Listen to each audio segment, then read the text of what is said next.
Say. Hi, my name is Rayanne, And I'm Larise. and we're working on Chapter 39, Public and Private Management. Are they fundamentally alike in all unimportant aspects? By Graham T. Allison. This paper seeks to explain the differences and similarities of the public and private sectors and how their unique qualities affect both public and private managers.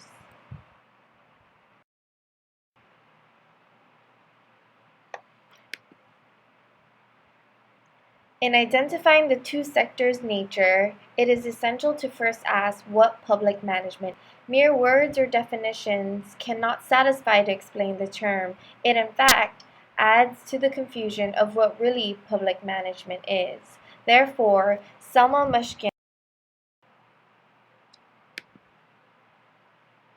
There are 7 elements in the list of Selma Mushkin's public management. First of all, personal management. This may refer to the human resource functions of acquisitions of a workforce, basically placing the right people at the right place at the right time, maintaining the work and compensation. Workforce planning involves development of the employees' talent to contribute to the organization's success. Examples are training, career development of an individual employee, which would contribute to the bigger picture of the organizational development.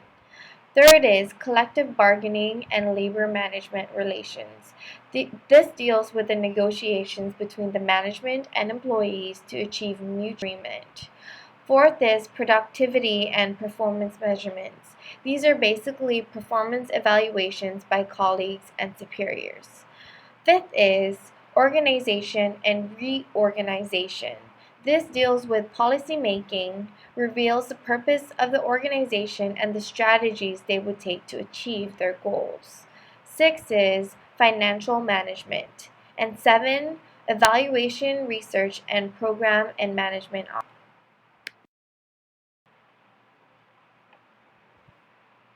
Section 2, How are public and private management alike?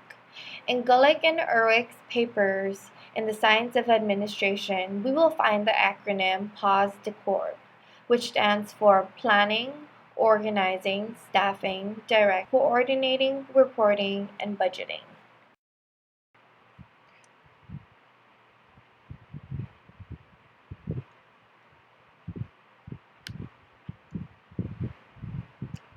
Graham Allison offers a more detailed list to expand on PAS de Corp. Strategy: establishing objectives and priorities. This involves establishing the mission and vision statement, identifies the organization's purpose, reason for existence, their values, and their long-term goals. Devising operational plans. After identifying the mission and vision statement, we devise the steps we need to take to realize the statement. Next is managing internal components. Organizing and staffing. The manager establishes units that specializes in a certain function, creates a position with corresponding responsibilities, and places the right person for the job. 4. Directing personal and personal management systems. Managing this workforce. Human resource functions like recruitment, training, compensations, reward, disciplines, and develops the workforce. Controlling performance, mainly concerned with managing the assets of the organization through qualitative and quantitative. Managing external constituencies. This deals with dealing with external units or dealing with another manager from another unit. Next, dealing with independent organization, collaboration between public or private sectors and non-profit organization.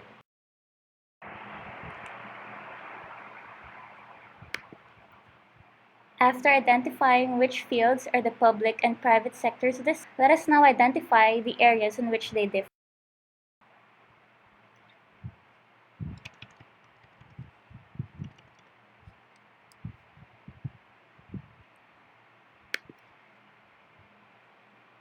The first one, time, duration of service, and turnover. Public executives have shorter length of term compared to the private managers, which can stay in the organization for a long term of period until they decide to retire or resign. Private CEOs stay longer in their positions and can mentor an apprentice to take over the position if they plan to retire, while public managers can only stay until their term is over and cannot train an apprentice, since election makes it impossible to determine who are going to replace them, and mentoring, let's say from a different party, is considered dangerous. The second one, measurement of performance. The performance of public managers is hard to measure using performance eval. It seems that they are more graded by the general public in popularity surveys. Private managers, on the other hand, are graded through financial reports, return on investments, and colleague or subordinate evaluation. The third, constraints, authority, and influence over other branches or units. Because of checks and balances, public managers cannot, in most cases, influence the other branches to act for the achievement of their objectives. If they decide to pass an act or law, it is subject to voting and debates. Private managers can direct their subordinates, cooperate with other units, and operate for the achievement of goals. As if directors are satisfied with their performance, they stay in authority. The fourth one, equity versus efficiency. The government is more concerned with equality to avoid a branch to be totally in control or abuse the power assigned to them. Private management is concerned with doing things effectively and efficiently. Public scrutiny and media relations. The public manager are more public scrutiny. In fact, press conferences are ways for them to disseminate information to the general public. The media anticipates their every action, decision, and words they say, and are subjected to public judgment. The private managers only appear before the media on special occasions. Their decisions are least scrutinized by the media and public. Number 6, implementation of policies. A CEO makes a policy, implements and oversees its execution, evaluates the efficiency of the policy, and makes corrective and alternative courses of action. While the president is responsible for the execution of the law, the implementation, evaluation, and corrective actions are handled. After identifying the similarities and differences of public and private management, we now identify how these qualities affect the job responsibility of a director in the public agency and the CEO in a private firm. The first one, Doug Cosley, the administrator of EPA. The mission of EPA is to protect human health and environment. It includes controlling pollutants in air, water, chemical and solid wastes, radiation, and noise. EPA has to control a broad field in order to realize its goal to protect human health and environment.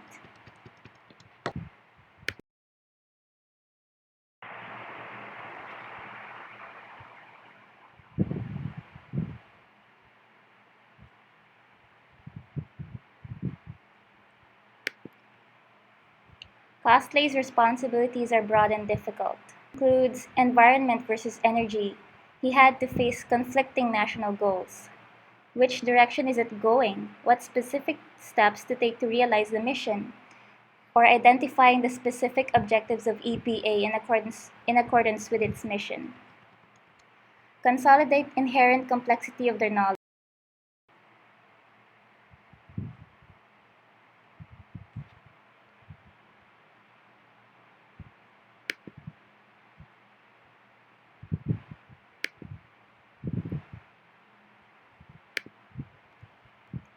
Our private manager, Roy Chapin, the CEO of American Motors.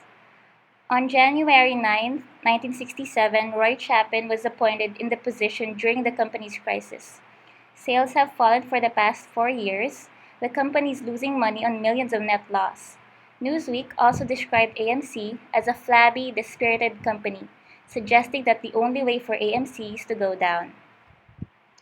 Chapin not only had to both Costley and Chapin had to know what they really need to do to solve the problems their organizations face. They had to ask what should they do first, how to do it, when to act, what precautions should they take to avoid damages.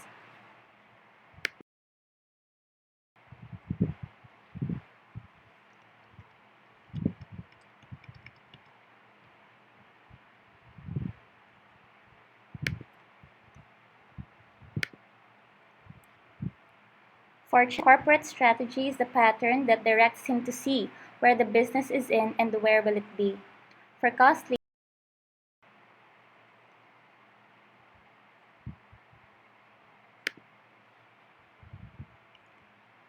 an executive that has the right people who work to achieve the organization's goals is similar to an orchestra conductor who directs a group of skilled musicians and works together to make a beautiful interpretation.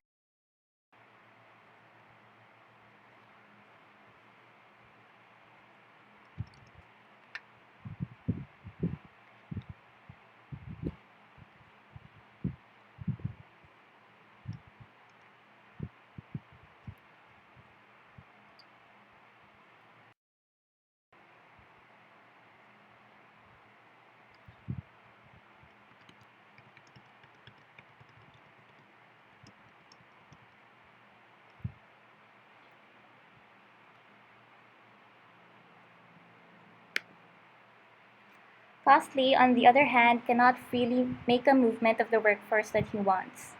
Issues like conflict of interest, managing external constituencies like the media, competitors, government, or private sectors.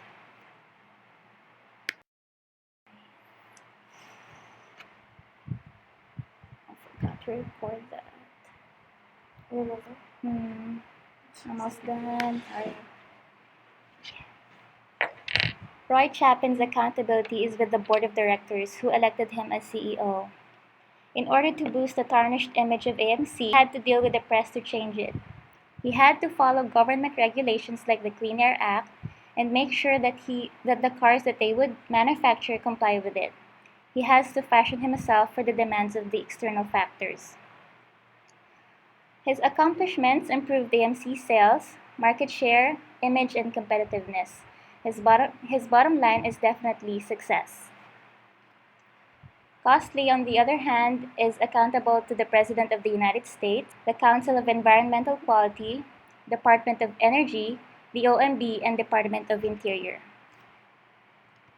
The press distributed information for EPA about their projects and enforcements. For Costley, the bottom line is not that clear because public managers are restrained by enormous factors, especially by the duration of their terms and mandate laws. The bottom line for them is hardly recognizable. Projects and agendas that they started can be great or small, and if the next Section 5 Implications for Research on Public Management. Graham Allison encourages us to make the following steps to develop public management.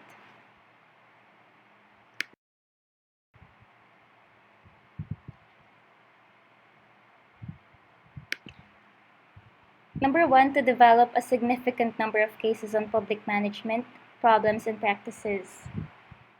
Describe typical problems faced by the public managers. Attend also to middle and first class level managers.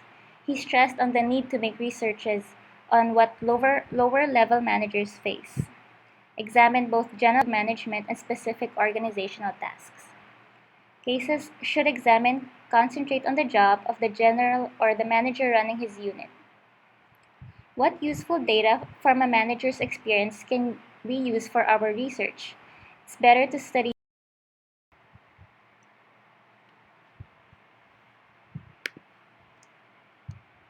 The second step is analyzing cases to identify better and worse practice. Seek to identify critical experiences. Allison acknowledges the importance of knowing what new challenges do managers face today. Learn from these critics to improve performance. As the saying goes, wise is a man who learns from his own mistakes but wiser is he if he learns from other people's mistakes. Never focus on mistakes, learn to be doers. Analyzing relative successes. Identifying errors are important, but we must never focus on other people's mistakes. In order for us to benefit from it, we should not just avoid situations, we must be ready to face. Number 3, promote systematic comparative research.